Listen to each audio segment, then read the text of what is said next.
رمضان المبارک کی آمد انتہائی قریب آ چکی ہے۔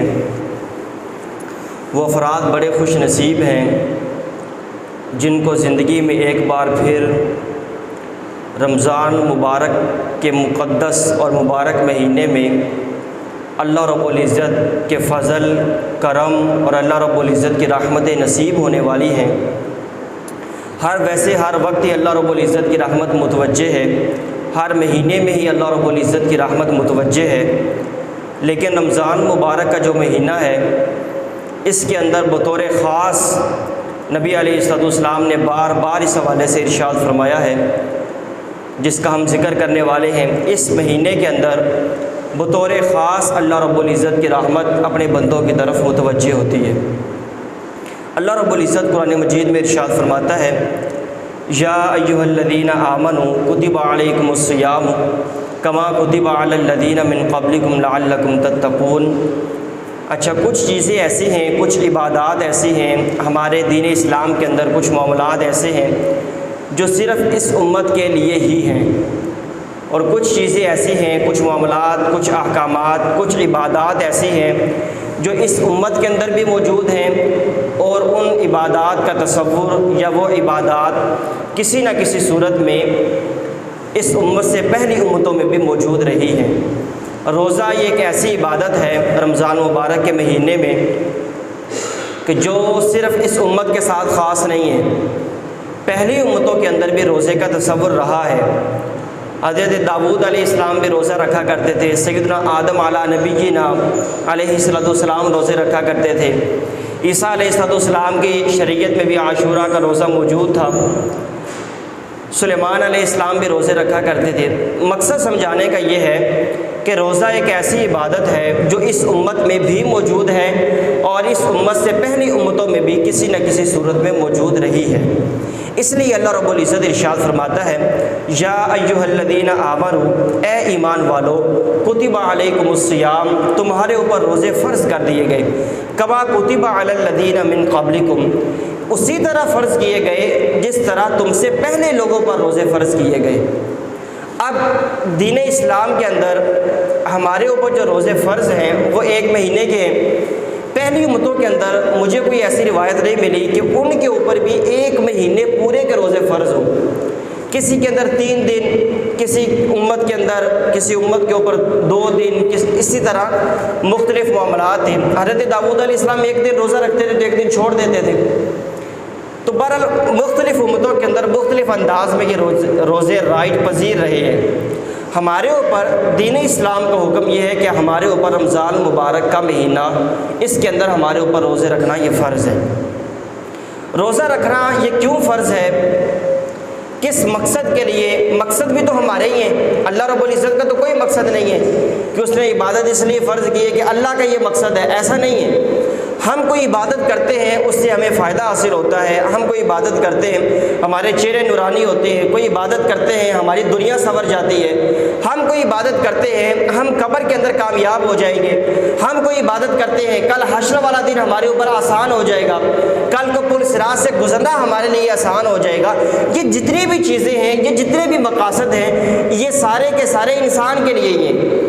انسان ایک عبادت کرتا ہے تو وہ اپنے فائدے کے لیے کرتا ہے کہ اللہ رب العزت نے عبادت فرض کی ہے، میں اس کے اوپر عمل کروں گا، کل کو مجھے یہ فائدہ ہوگا، میں دنیا میں، قبر میں، آخرت میں ہر قسم کی ذلت اور رسوائی سے بچ جاؤں گا۔ تو کوئی عبادت اگر کوئی بندہ کرتا ہے، نہیں کرتا تو اپنا قصور ہے، نہیں کرتا تو اپنا نقصان ہے، لیکن اگر کوئی بندہ عبادت کرتا ہے تو اس کے اندر انسان کا اپنا ہی فائدہ ہے، اللہ رب العزت کا کوئی فائدہ نہیں ہے۔ احادیث میں آتا ہے کہ اگر اللہ رب العزت ساری مخلوق کو دوزخ میں ڈال دے تو اللہ رب العزت کا کوئی نقصان نہیں ہے، اور اگر ساری مخلوق کو، جس طرح کی بھی مخلوق ہے، وہ نافرمان ہے یا فرما بردار ہے، اگر اللہ رب العزت سب کو جنت کے اندر داخل کر دے تو اس میں بھی اللہ رب العزت کا کوئی فائدہ نہیں ہے۔ مطلب جنت اور دوزخ میں جانے کا جو معاملہ ہے، یا عبادت اور بندگی اور نافرمانی کرنے کا جو معاملہ ہے، یہ انسان کے اپنے لیے، اس کے اپنے مقدر کی بات ہے۔ عبادت کرتا ہے تو کل کو کامیاب بھی ہو جائے گا، اللہ رب العزت کے احکامات کی پیروی کرتا ہے تو کل کو کامیاب بھی ہو جائے گا، نہیں کرتا تو کل کو پھنس جائے گا۔ تو اللہ رب العزت نے یہ روزے فرض کیوں کیے؟ اللہ رب ہے لعلکم تتقون، تاکہ تم پرہیزگار بن جاؤ۔ اللہ رب العزت کا کچھ بھی نہیں ہے۔ ہم کمیاں کرتے ہیں، کوتاہیاں کرتے ہیں، کبیرہ صغیرہ گناہ کرتے ہیں، جانے انجانے میں گناہ کرتے ہیں، کتنے معاملات ہیں۔ ہم حقوق اللہ کے اندر کوتاہی کر جاتے ہیں، حقوق العباد کو پورا نہیں کرتے۔ اللہ رب العزت نے یہ عبادت اس مقصد کے لیے بنائی ہے، اس مقصد کے لیے ہمارے اوپر فرض کی ہے کہ روزہ رکھنے سے انسان متقی اور پرہیزگار بن جاتا ہے۔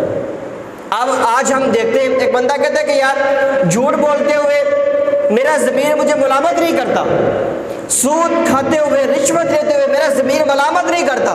ہم عام طور پر کہتے ہیں نا کہ فلانے کا ضمیر ہی مردہ ہو چکا ہے، لیکن روزہ ایک ایسی عبادت ہے، آپ بڑے سے بڑے مجرم کو بھی دیکھیں گے اس کے دل میں یہ ضرور آ رہی ہوگی کہ یار رمضان مبارک کا مہینہ ہے، میں نے روزہ رکھا ہوا ہے، یا میں نے اس طرح کا کوئی غلط کام نہیں کرنا۔ تو رمضان مبارک کی حرمت، اس کی عزت، اس کی عظمت یہ اللہ رب العزت نے قدرتی طور پر ہمارے دلوں میں اجاگر کر دی ہے۔ اب ایک بندہ روزہ رکھتا ہے تو فطرتی طور پر، قدرتی طور پر ایسا معاملہ ہے کہ روزہ رکھنے سے انسان متقی اور پرہیزگار بن جاتا ہے۔ اب ایک بندہ روزہ نہیں رکھتا تو وہ اسی طرح ہی سرکش بنا رہتا ہے۔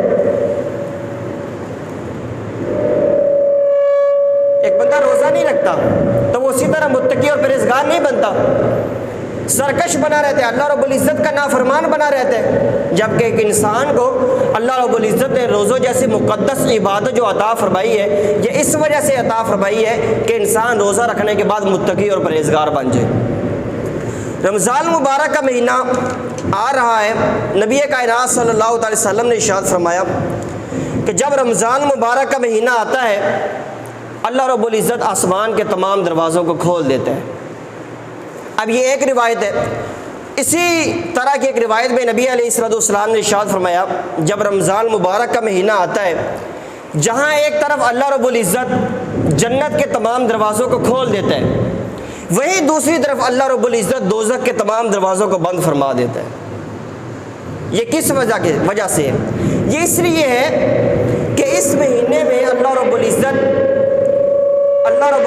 کی رحمت بطور خاص اپنے گناہگار بندوں کی طرف متوجہ ہے۔ انسان عبادت کرے، پرہیزگاری اختیار کرے، اللہ رب العزت کے احکامات پر عمل کرے، اس وجہ سے اللہ رب العزت جنت کے تمام دروازوں کو کھول دیتا ہے۔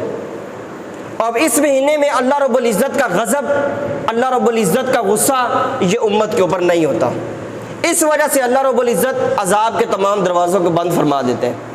لیکن ایک چیز باقی ہے کہ بعض اوقات انسان کا جو نفس ہے وہ اس کو گناہ کے اوپر ابھارتا ہے، بعض اوقات ایسا ہوتا ہے کہ شیطان الٹے کام کی طرف لے جاتا ہے۔ نبی کائنات صلی اللہ علیہ وسلم نے اسی حدیث مبارکہ کے آخر میں فرمایا کہ جب رمضان کا مہینہ آتا ہے نا، اللہ رب العزت سارے شیطانوں کو زنجیروں کے اندر جکڑ دیتا ہے۔ اب اس کے باوجود اگر کوئی انسان گناہ کرتا ہے تو وہ کس وجہ سے کرتا ہے؟ وہ اس وجہ سے کرتا ہے کہ اس کا نفس اس قدر سرکش ہو چکا ہے، شیطان گناہ نہیں کروا سکتا، اب وہ تو اللہ رب العزت کی پکڑ میں ہے اس وقت۔ تو رمضان مبارک کے مہینے میں جہاں ایک طرف ہمارے سامنے یہ تصور ہونا چاہیے کہ اللہ رب العزت نے ہمارے لیے جنت کے دروازے کھولے، اللہ رب العزت نے ہمارے لیے ہمارے اوپر فضل اور کرم کرتے ہوئے اللہ رب العزت نے دوزخ کے دروازے بند فرمائے، تو ہمارے لیے یہ حکم ہے کہ ہم رمضان المبارک کے بطور خاص اس مقدس مہینے کے اندر اللہ رب العزت کی نافرمانی نہ کریں۔ جس چیز کا حکم دیا اللہ رب العزت نے اسی چیز کے اوپر عمل پیرا ہوں، جس چیز سے بچنے کا حکم دیا ہے ہم اس کے قریب بھی نہ جائیں، بجائے اس کے کہ ہم اس کو کرنا شروع کر دیں۔ اللہ رب العزت کی رحمت اس بندے کی طرف کس طرح متوجہ ہوتی ہے؟ نبی کائنات صلی اللہ تعالیٰ علیہ وسلم نے ارشاد فرمایا، نبی علیہ السلام کا اپنا عمل کیا تھا؟ صحابہ اکرام فرماتے ہیں کہ جب رمضان مبارک کا مقدس مہینہ آتا، کوئی بھی مانگنے والا نبی علیہ السلام کی بارگاہ میں حاضر ہوتا نا، آتا تو نبی علیہ السلام اس کو عطا فرما دیتے، اور جتنے بھی قیدی ہوتے نبی علیہ السلام ان کو رہا فرما دیتے۔ اس حدیث مبارکہ سے ہمارے لیے سبق یہ ہے، آج کل قیدی تو ویسے نہیں ہے، لیکن کسی نہ کسی صورت میں ہمارے ماتحت افراد موجود ہیں، ہمارے ملازمین موجود ہیں، ہمارے گھروں کے اندر کام کرنے والے یا کام کرنے والیاں موجود ہوتی ہیں۔ ہمیں ان کے ساتھ حسن سلوک کا معاملہ کرنا ہے۔ ایک شخص بزنس مین ہے، دکان کے اوپر ملازم رکھے ہوئے ہیں، بندے رکھے ہوئے ہیں، ان کے ساتھ حسن سلوک کا معاملہ کریں۔ باقی جہاں تک صدقہ و خیرات کرنے کا معاملہ ہے، بدقسمتی یہ ہے کہ ہمارے معاشرے میں یہ المیہ بن چکا ہے، یہ فیشن بن چکا ہے، رواج بن چکا ہے، مانگنا، بھیک مانگنا۔ اور ایسے غلط لوگوں کی وجہ سے جو مستحق نہیں بھی ہوتے وہ مانگنا شروع کر دیتے ہیں۔ ان کی اس جرت اور بے باکی کی وجہ سے جو در حقیقت میں مستحق بندے ہوتے ہیں ان کا حق ختم ہو جاتا ہے۔ ہمیں پتہ ہی نہیں ہوتا کہ فلاں بندہ حقدار ہے یا فلاں بندہ حقدار نہیں ہے۔ ہم ان مستحق افراد تک ان کے حصے کو نہیں پہنچا پاتے۔ لیکن پھر بھی ہر انسان کوشش کرے، بجائے اس کے کہ ہم ہر ایرے غیرے مانگنے والے کو دینا شروع کر دیں، تو وہ افراد جو ہمارے محلے میں بطور خاص موجود ہیں، ہمارے رشتہ داروں میں موجود ہیں، دوست احباب میں موجود ہیں، جن کو ہم جان سکتے ہیں اور ہمیں پتہ ہے کہ یار وہ مستحق بندے ہیں، ان کا کوئی کمانے والا نہیں ہے، یا کوئی بھی صورت ہو سکتی ہے۔ موجودہ حالات میں مہنگائی کے دور میں رزق کمانا کتنا مشکل ہو چکا ہے، آپ کو بھی پتہ ہے اور مجھے بھی پتہ ہے۔ تو ایسے افراد جو اس کیٹیگری میں آتے ہیں، اس فہرست میں آتے ہیں، ہم ان کے ساتھ تعاون کریں۔ ہم رسمی طور پر رمضان مبارک کا مہینہ آتا ہے نا، تو کچھ لوگ رسمی طور پر صدقہ و خیرات کرتے ہیں۔ میں کچھ لوگوں کو جانتا ہوں، ان کو نہیں پتا وہ کس کو دے رہے ہیں، ان کو نہیں پتا وہ کتنا دے رہے ہیں، بس وہ دے رہے ہیں، ان کو کوئی پتہ نہیں ہے۔ تو اس کا نتیجہ یہ ہوتا ہے کہ جو بندے مستحق نہیں ہوتے نا، ان کو پتہ چل جاتا ہے کہ فلاں بندے کے گھر جائے اس نے تو خالی موڑنا ہی نہیں ہے، وہ بندہ بھی جا رہا ہوتا ہے، اس کی بیوی بھی جا رہی ہوتی ہے، اس کے بچے بھی جا رہے ہوتے ہیں، سارا خاندان ادھر جا رہا ہوتا ہے۔ ایک گھر کے 10 افراد اگر موجود ہیں تو وہ 10 کے 10 بندے اس کے گھر میں جا رہے ہوتے ہیں، اس نے کون سا خالی واپس موڑنا ہے؟ ہمارے محلے میں ہمارے اپنے عزیز و اقارب، ہمارے رشتہ دار وہ انتظار کر رہے ہوتے ہیں کہ ہمارے گھر میں کوئی چیز آئے، ہم پکائیں، ہم اس کو کھائیں۔ تو رمضان مبارک میں اسی طرح بغیر سوچے سمجھے اس طرح کا صدقہ و خیرات کرنے سے بہتر یہ ہے کہ ہم اس طرح کے مستحق افراد کو تلاش کر کے ان کے اوپر خیرات کریں، ہمیں ثواب بھی تو ملے، ہمیں صلہ رحمی کا بھی ثواب ملے۔ کیونکہ کسی غیر بندے کو اگرچہ وہ مستحق ہے، اس کو دینا یہ انسان کے نامہ اعمال میں ایک نیکی لکھتا ہے۔ آپ نے کسی اجنبی بندے کو دیا، وہ واقعی مستحق تھا، آپ کو ایک نیکی مل گئی ہے۔ آپ نے اپنے کسی عزیز، کسی رشتہ دار کو جو واقعی مستحق تھا اس کو دیا تو آپ کو 2 نیکیاں ملی ہیں۔ اب اللہ رب العزت کی ایک نیکی کتنی ہے میں تو اس کو بیان نہیں کر سکتا، کہ جب اللہ رب العزت راضی ہو جائے اور وہ فرمائے کہ میں نے ڈبل نیکی دی ہے، تو پھر ہم تو اس چیز کا اندازہ نہیں لگا سکتے کہ اللہ رب العزت نے پھر کتنا عطا فرمایا ہے۔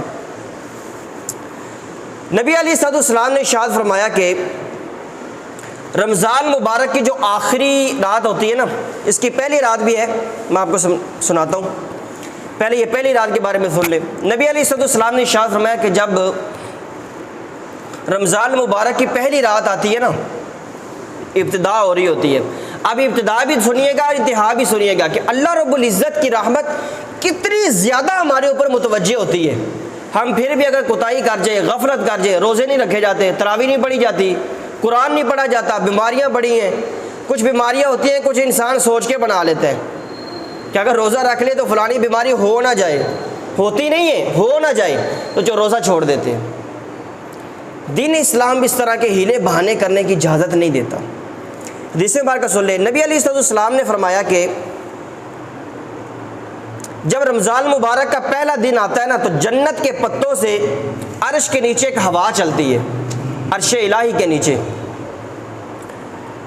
جنت کی جو زیادہ خوبصورت حوریں ہیں نا، حور عین بولتے ہیں ان کو، جب وہ ہوا چلتی ہے نا حور عین پر، تو وہ کہتی ہیں کہ اے ہمارے رب، تو اپنے بندوں میں سے ہمارا شوہر اس بندے کو بنانا کہ جس کو دیکھ کے ہماری آنکھیں ٹھنڈی ہوں اور ہمیں دیکھ کے اس بندے کی آنکھیں ٹھنڈی ہوں۔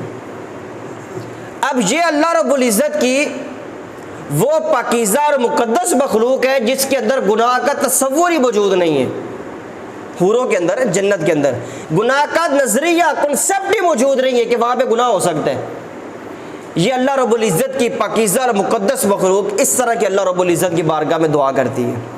اور نبی علیہ السلام نے فرمایا جب آخری رات رمضان مبارک کی آتی ہے نا تو اللہ رب العزت اس امت کی مغفرت فرما دیتا ہے. یہ شروع سے معاملہ شروع ہوا ہے رمضان مبارک کی پہلی رات سے، کیونکہ اسلامی طریقے کے مطابق رات پہلے آتی ہے، دن بعد بھی آتا ہے.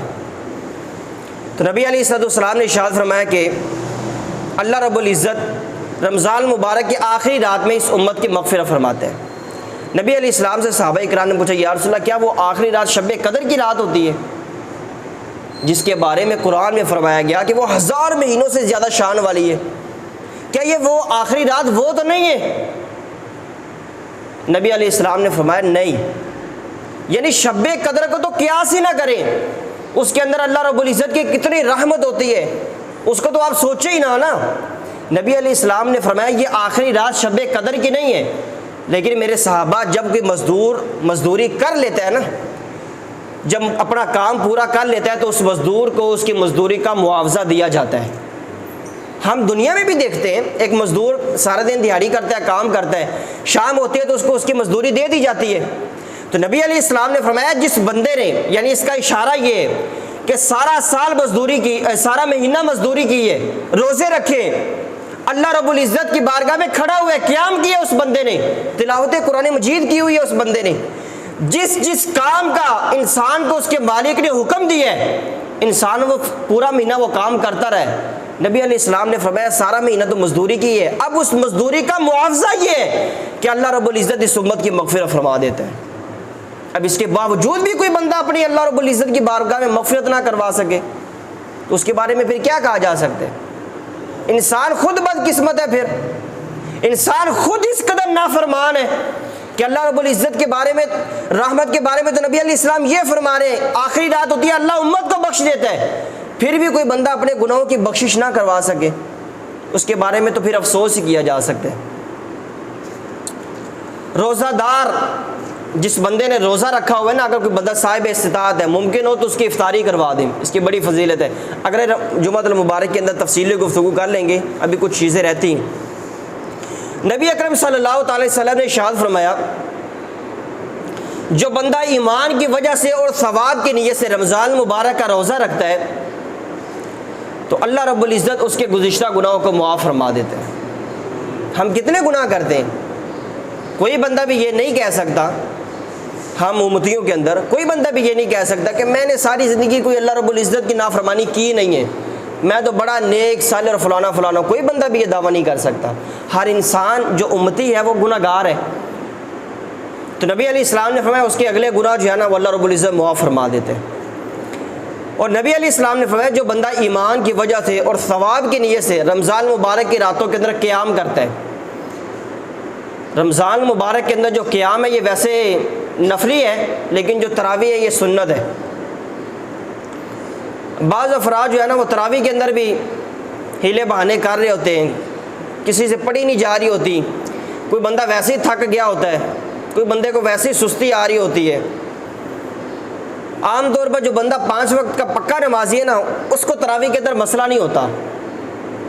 جو بندہ آتا ہی جمعہ والے دن ہے اس کو تو پھر 20 تراویح پڑھنا وہ موت نظر آتی ہے. یقین کریں جس بندے نے سارا سال 5 نمازیں نہیں پڑھی، عشاء کی 17 رکعتیں نہیں پڑھی، وہ 17 رکعتوں کے ساتھ 20 رکعتیں کیسے پڑھے گا؟ تو ایسے بندے کو تو یہ مسئلہ ہو سکتا ہے، لیکن اپنے آپ کو یا اپنے نفس کو اس قدر لاڈلا نہ کریں کہ وہ جب آپ اس کو اللہ رب العزت کی بارگاہ میں کھڑا کرنے کے لیے تیار کریں تو وہ راضی نہ ہو. جب وقت آئے اللہ رب العزت کو راضی کرنے کا اور آپ کا نفس آپ کو کھڑا ہونے سے روک دے، اپنے نفس کو اس قدر سرکش نہ کریں، بے لگام نہ چھوڑیں. دنیا کے اندر ہم کتنے، ایک بندے کا کسی نے حق مارا ہے، کوئی زیادتی کی ہے، بندے کو احساس ہوتا ہے کہ یار میں نے اس بندے کے ساتھ زیادتی کی ہے، وہ درگزر کرنے کے لیے، معذرت کرنے کے لیے اس بندے کے پاس پہنچ جاتا ہے کہ یار مجھ سے اس طرح کی مسٹیک ہو گئی یا میرے بچے سے کوئی اونچ نیچ ہو گئی ہے. ہم اللہ رب العزت کی کتنی نافرمانیاں کرتے ہیں. جب وقت آیا اللہ رب العزت کو راضی کرنے کا ہمارے ضمیر نے کھڑے ہی نہیں ہونے دیا. گناہوں کی بخشش کروا کے تو نے کرنا کیا ہے؟ کل توبہ کر لینا. کتنے لوگ ہمارے ساتھ موجود تھے جو پچھلے رمضان میں ہمارے ساتھ موجود تھے، آج ہمارے ساتھ نہیں ہیں. میرے اپنے ایک عزیز ہیں، ایک 2 دن پہلے عزیزہ تھی، ان کا انتقال ہوا ہے، کئی سالوں سے بیمار تھی، کئی سالوں سے، لیکن یہ دیکھیں رمضان المبارک کا مہینہ دیکھنا نصیب نہیں ہوا۔ کتنے ہمارے معاشرے میں ایسے افراد موجود ہیں۔ ابھی یہ 1 گھنٹے کی بھی بات نہیں ہے، میں ایک بندے کے پاس بیٹھا ہوا تو اس کو اٹیک ہو گئے، میرے سامنے ہوا ہے اس کو اٹیک، ابھی اس 1 گھنٹے کے اندر کی بات ہے۔ تو زندگی اور موت کا تو ہمیں تو پتہ نہیں ہے کب ختم ہو جائے، کب موت آ جائے، کب زندگی ختم ہو جائے، زندگی کا تو کوئی بھروسہ نہیں ہے۔ اللہ رب العزت کو ہر وقت انسان کے ذہن میں منانے کی فکر ہونی چاہیے کہ یار میں نے اللہ رب العزت کو راضی کرنا ہے، اللہ رب العزت کے احکامات کے اوپر عمل کرنا ہے۔ ہم اتنے بے باک ہو چکے، وقت آتا ہے، کئی رمضان ہماری زندگی میں گزر گئے، ہر بندہ سوچے میں نے اپنی زندگی میں اتنے رمضان دیکھے، کبھی میں نے رو رو کے اللہ رب العزت کی بارگاہ میں توبہ کی ہے؟ ہم کہتے ہیں نا کہ یار شب قدر آ جائے گی، شب برات آ جائے گی، جس دن قرآن ختم ہوگا تب کر لیں گے، تب بندے بھی اکٹھے ہو جائیں گے، اگلے رمضان مبارک میں کر لیں گے، شب برات آ جائے گی، شب معراج آ جائے گی۔ اس طرح کی ہم راتوں کے بارے میں سوچتے ہیں، کتنی اس طرح کی راتیں ہماری زندگی میں گزر چکی ہیں، لیکن ہمیں کوئی فکر نہیں ہے۔ نبی علیہ السلام نے فرمایا جو بندہ ایمان کی وجہ سے اور ثواب کی نیت سے رمضان مبارک کی راتوں کے اندر قیام کرتا ہے، اس بندے کے بھی اگلے گناہ کو بخش دیا جائے گا، جو گناہ ہو چکے اللہ رب العزت بخش دے گا۔ پھر نبی علیہ السلام نے ارشاد فرمایا جو بندہ ایمان کی وجہ سے اور ثواب کی نیت سے شب قدر والی رات، اس رات کے اندر قیام کرتا ہے، اس بندے کے بھی پچھلے گناہ سارے کے سارے معاف کر دیے جائیں گے۔ اب اندازہ لگا لیں، نافرمانیاں ہم کرتے ہیں، ایک دوسرے کے حقوق کو غصب ہم کرتے ہیں، اللہ رب العزت کہتا ہے کہ میں معاف کر دوں گا، نبی علیہ السلام فرماتے ہیں اللہ رب العزت معاف فرما دے گا، اور بندہ کہتا ہے اگلے سال معاف کروا لوں گا۔ ہمارا رویہ رحمت الہی کے مقابلے میں کتنا ہے یا کس طرح کا ہے، اس کا اندازہ ہم لگا سکتے ہیں۔ اللہ رب العزت فرماتے ہیں کہ میں بخش دوں گا، نبی علیہ السلام فرماتے ہیں اللہ بخش دے گا، بندہ کہتا ہے میں اگلے سال بخشوا لوں گا۔ آپ اس کا کمپیریزن کر سکتے ہیں، اس کا تقابل کر سکتے ہیں کہ یار ہم کہاں پہ کھڑے ہوئے ہیں۔ اللہ رب العزت بار بار فرما رہے ہیں میں بخش دوں گا، بندہ کہتا ہے میں اگلے سال بخشواؤں گا۔ اگلے سال علامہ ابن جوزی نے بحر الدموع میں بڑی زبردست بات لکھی ہے، وہ فرماتے ہیں کہ تجھے یہ چیز دھوکے میں مبتلا نہ کرے کہ میں کل توبہ کر لوں گا۔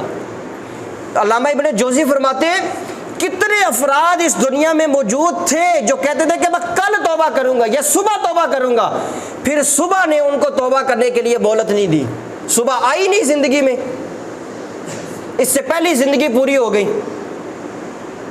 تو اللہ رب العزت نے یہ رمضان مبارک، اے کاش کہ ہم رمضان مبارک کے اندر داخل ہو جائیں، ہمیں تو اس سے پہلے بھی نہیں پتا نا کب سانسیں پوری ہو جائیں۔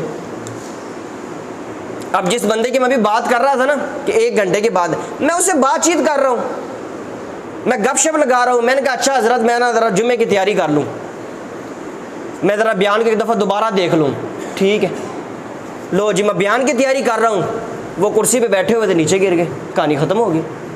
میرے آنکھوں دیکھا، یہ ویسے زندگی کا پہلا واقعہ میرے سامنے اس طرح، تو زندگی کا تو یہ معاملہ ہے، کسی کو پتہ ہی نہیں ہے کچھ بھی۔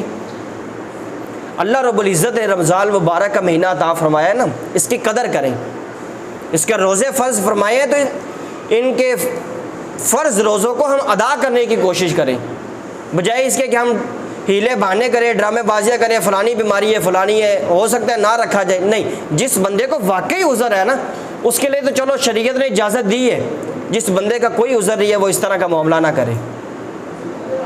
ہمارے نوجوان کئی ایسے موجود ہیں روزہ ہی نہیں رکھتے، میں نے 80 سال کے بزرگوں کو روزہ رکھتے ہوئے ابھی بھی دیکھا ہوا ہے۔ تو اگر انسان ہمت کرے، کوشش کرے نا تو یہ روزے رکھنے مشکل نہیں ہے۔ انسان اس چیز کو خود اپنے اوپر بوجھ بناتا ہے کہ یار رکھا نہیں جائے گا، جب رکھتا ہے تو گزارا ہو نہیں جاتا۔ رمضان مبارک کی آمد ہے، 5 مہینے ایسے ہیں جس کا چاند دیکھنا یہ واجب کفایہ ہے۔ کچھ چیزیں فرض کفایہ ہوتی ہے، کچھ چیزیں فرض ہوتی ہیں، کچھ چیزیں واجب ہوتی ہیں۔ فرض سے مراد میں فرض عین یہاں پہ مراد لے رہا ہوں۔ جو چیزیں فرض عین یا واجب عین ہوتی ہے نا، اس کا مطلب یہ ہوتا ہے کہ اس کام کو کرنا ہر بندے پر الگ الگ یہ فرض ہے۔ اگر کوئی چیز واجب ہے تو ہر بندے پر اس کام کو کرنا الگ الگ یہ واجب ہے۔ جس طرح کہ وطر کی نماز ہے، یہ ہر عاقل اور بندے پر واجب عین ہے، ہر بندے نے اپنے علیحدہ پڑھنے، اس کو پڑھنے پڑیں گے۔ ہر نماز یہ فرض عین ہے ہر عاقل اور بالغ بندے پر، ہر بندہ اپنی اپنی نماز پڑھے گا۔ جو فرض کفایہ یا واجب کفایہ چیزیں ہوتی ہیں نا، اس کا مطلب یہ ہوتا ہے کہ پورے محلے کے اندر ایک بندے نے بھی کر لیا نا تو باقیوں کے اوپر سے وہ فرض یا واجب وہ ادا ہو جائے گا، جان چھوٹ جائے گی، بچت ہو جائے گی۔ 5 مہینے ایسے ہیں جن میں ایک شعبان ہے، شوال ہے، ذی قعدہ ہے، ذی الحجہ ہے اور رمضان ہے۔ ان کا چاند دیکھنا یہ واجب کفایہ ہے۔ ویسے تو نبی علیہ السلام نے ارشاد فرمایا کہ چاند دیکھ کر رمضان کے روزے رکھو، تو جس بندے کی نظر ٹھیک ہے وہ چلو برکت کے لیے دیکھ لے کہ نبی علیہ السلام نے دیکھنے کے بارے میں حکم ارشاد فرمایا ہوا ہے۔ ورنہ اگر ایک بندہ بھی اگر اس رمضان مبارک کے چاند کو دیکھ لیتا ہے تو وہ واجب ذمے سے ادا ہو جائے گا۔ کچھ چیزیں ایسی ہیں جس کو جمعۃ المبارک کے علاوہ بھی میں سوشل میڈیا پہ ڈال دوں گا۔ بعض چیزیں ایسی ہوتی ہیں جن کا خلاصہ ہی سن لیں آپ، کہ جس میں روزہ چھوڑنے کی اجازت ہوتی ہے۔ بعض بیماریاں ایسی ہوتی ہیں، شوگر کا مریض ہے نا کوئی بندہ، اگر اس کا واقعی مسئلہ ایسا ہے کہ اس کو کھانا پڑتا ہے، انجیکشن لگانے سے، ڈرپ لگانے سے روزہ نہیں ٹوٹتا ہے، یہ یاد رکھیں۔ لیکن اس کو بھوک اس قدر وہ جو ہے نا نڈھال کر دیتی ہے کہ اس کو کھانا اس کی مجبوری بن چکا ہوتا ہے، اس کے لیے تو رخصت ہے رمضان مبارک کے روزے کی۔ لیکن اگر وہی شوگر والا مریض فل سردیوں کے اندر اگر روزہ رکھ سکتا ہے تو ابھی روزوں کو چھوڑ دے، سردیوں کے اندر جو ہے نا وہ روزہ رکھے گا، کفارہ نہیں دے سکتا، فدیہ نہیں دے سکتا، سردیوں کے اندر وہ بندہ روزہ رکھے گا۔ اسی طرح ہر وہ بندہ جس کو ایسا مسئلہ ہے کہ وہ روزہ نہیں رکھ سکتا، کیونکہ ابھی گرمی میں روزے ہیں نا، لیکن وہ بندہ سردیوں کے اندر روزے رکھ سکتا ہے، وہ بندہ نہ کفارہ دے سکتا ہے نہ فدیہ دے سکتا ہے۔ یہ مسئلہ ہے۔ ہمارے یہاں کیا ہوتا ہے، ایک مسلمان بندہ دوسرے مسلمان بندے کو روزہ رکھوا رہا ہوتا ہے کہ تم میری طرف سے رکھ لے روزہ، کھانا نہیں روزے رکھوا رہا ہوتا ہے۔ ایک تو یہ ہے نا کہ آپ نے کسی کے گھر میں ویسے ہی کھانا بھیج دی ہے، یہ ایک الگ صورت ہے۔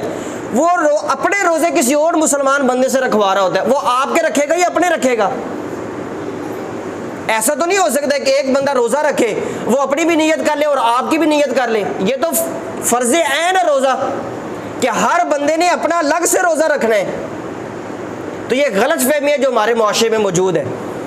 بیماری کے حوالے سے یہ فدیہ یا کفارہ وہ بندہ دے سکتا ہے، کفارہ ہی نہ ہی کہیں کیونکہ کفارہ وہ دوسری صورت بھی ہوتا ہے، فدیہ وہ بندہ دے سکتا ہے کہ جو بندہ نہ ابھی روزہ رکھ سکتا ہے، نہ آگے فل سردیوں کے اندر روزہ رکھ سکتا ہے، نہ کبھی زندگی میں آنے والے وقت میں کبھی بھی اس چیز کی امید ہے کہ یہ بندہ کبھی روزہ رکھنے کے قابل ہو جائے گا، وہ بندہ فدیہ دے گا۔ اور جس بندے کے بارے میں یہ ہے کہ یار آج بیمار ہے، مہینہ 2 مہینے بعد صحیح ہو جائے گا، وہ فدیہ نہیں دے سکتا۔ اس کو تندرست ہونے پر اپنے روزے رکھنے پڑیں گے اس بندے کو۔ ہمارے یہاں کیا ہوتا ہے، کہانی ختم، آفس کا کام بڑا ہے، اس طرح کے ہیلے بہانے ہوتے ہیں۔ یہ مسئلہ یاد رکھیں، یہ اصول یاد رکھیں، اس کو ہر بیماری کے اوپر خود اپلائی کر لیں کہ یار کیا مجھے اس طرح کی بیماری ہے، آپ کے ہزاروں مسائل خود بخود صحیح ہو جائیں گے، خود بخود حل ہو جائیں گے۔ جہاں ایک